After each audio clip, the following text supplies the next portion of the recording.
Hello, and welcome to Simple Blind Luck. I am Blind Luck, and I'll be your guide dog for our little adventure. Alrighty, today, gonna go over the next episode of Becoming Blind Luck. To give a quick recap, in the last episode, I suddenly found myself at the intersection of a street, and there were tall skyscrapers, and it was in the middle of the night. Then I would suddenly find myself sitting at a table in a traditional Japanese home.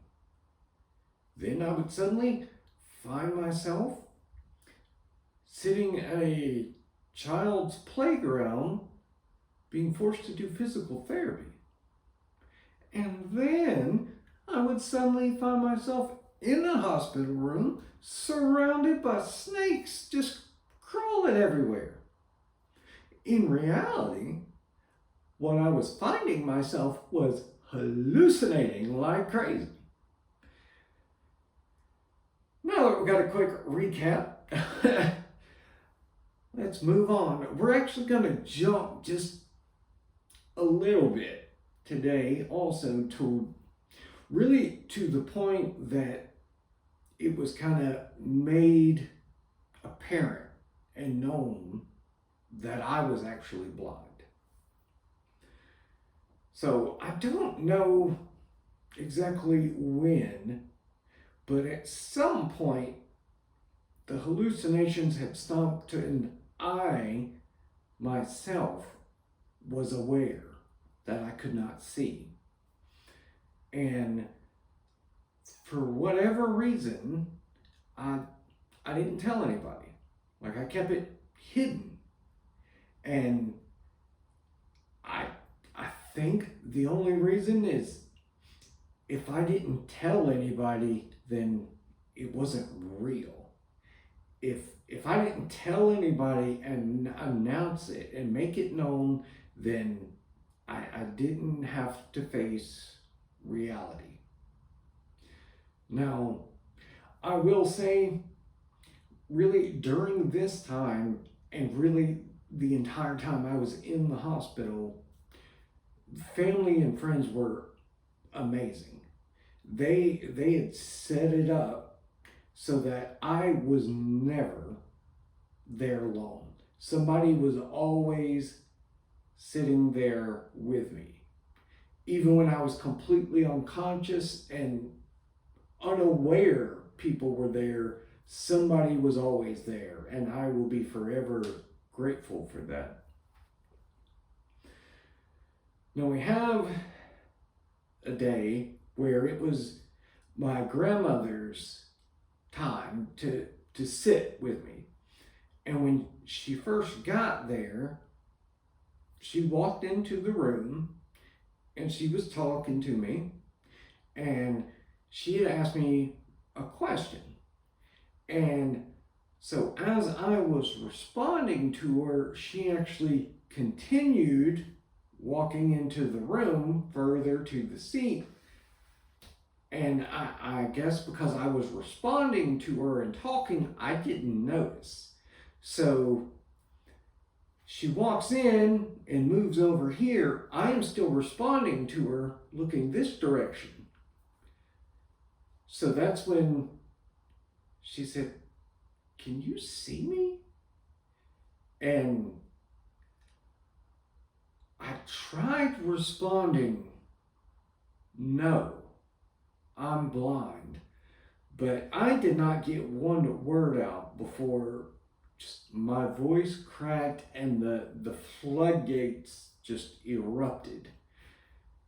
Because at that point I knew the facade was up, and I had to accept the fact that I was blind. And I always liked to and still do think of myself as this, tough country kid, but man, all that went out the window in a heartbeat at that moment. I I was weeping like a child.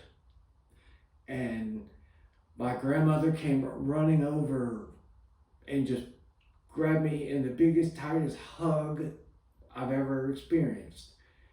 And, she was telling me it was okay and it was going to be fine, but it wasn't really helping. Because at the end of the day, I knew that it didn't matter what she said or what she did, she wasn't going to fix that. There was no way she could fix that. And it did help some, the fact that, just to have the comfort of another person. But I was fairly inconsolable at that moment. And she eventually, after a time, ended up calling my brother and explaining the situation to him.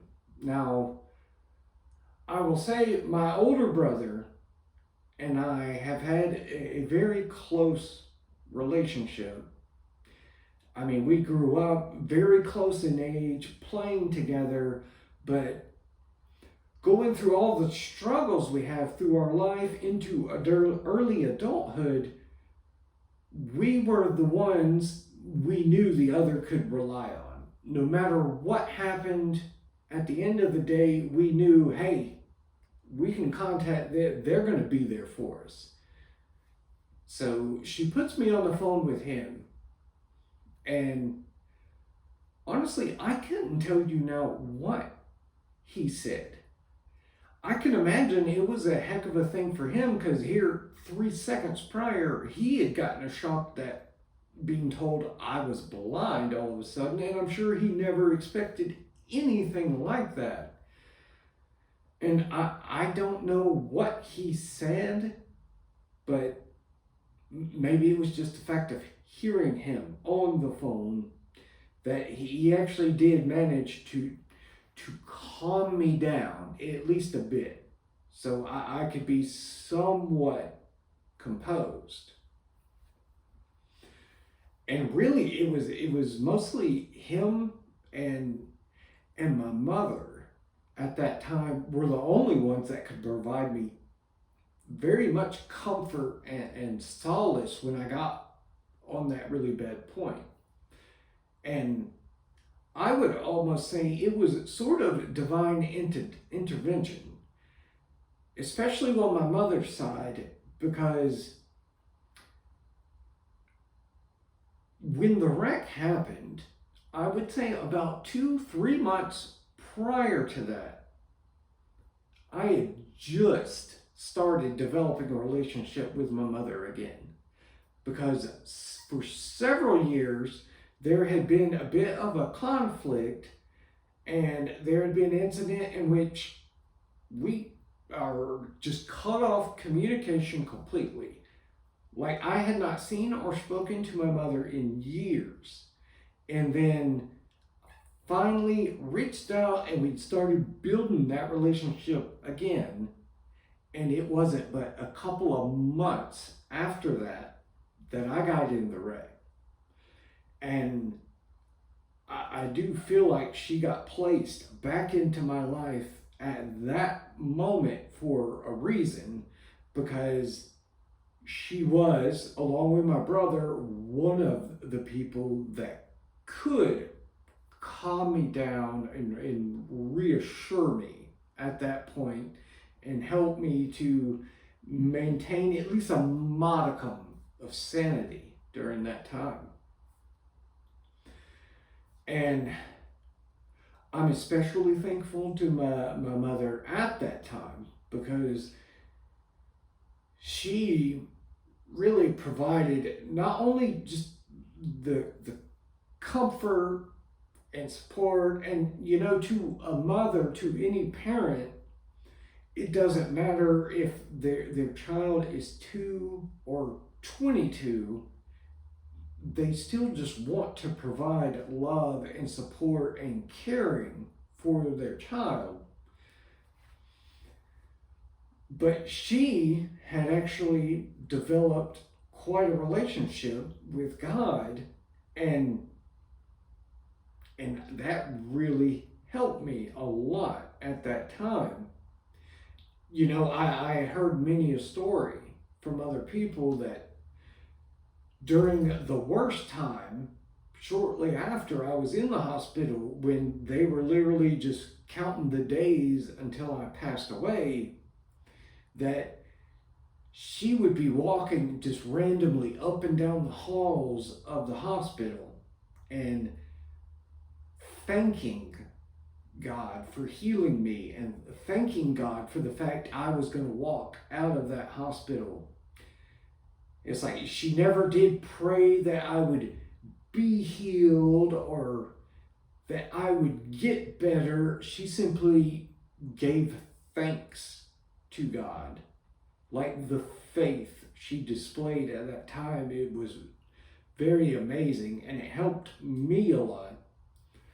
Because, you know, prior to the wreck, if someone just came up and asked me, then yeah, I would have told them I was Christian. But I really wasn't. Like, I didn't understand that then, but I understand now. I was playing Christian. Like, I would occasionally attend church, but I had a very misguided view of religion. Because I was kind of viewing it through the lens of a token economy, in the sense that if I went to church, it really didn't matter if I paid attention. It didn't matter if I learned anything. My simple attendance, well, that gave me a check mark for the day. And I wasn't truly gaining anything with, and of course I didn't see that then. But with my mother having developed the relationship she had, and then pouring all of that into me during that time, that critical time, she put me on the path. And it was during that time, especially when first realizing, and everyone realizing I was blind, that was so desperately needed.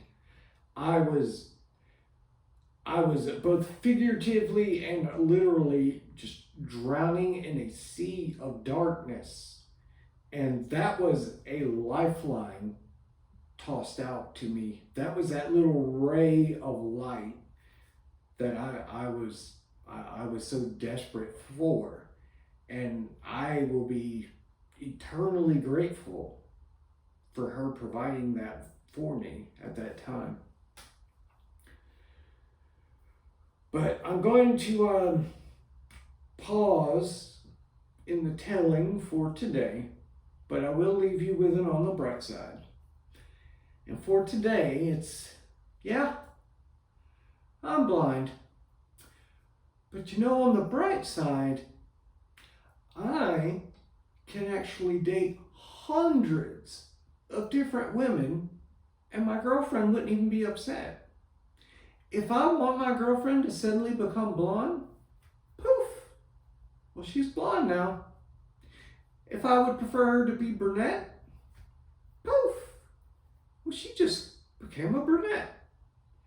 You know, come to think of it, poof, I look just like Brad Pitt now. And with that, I will hear you later.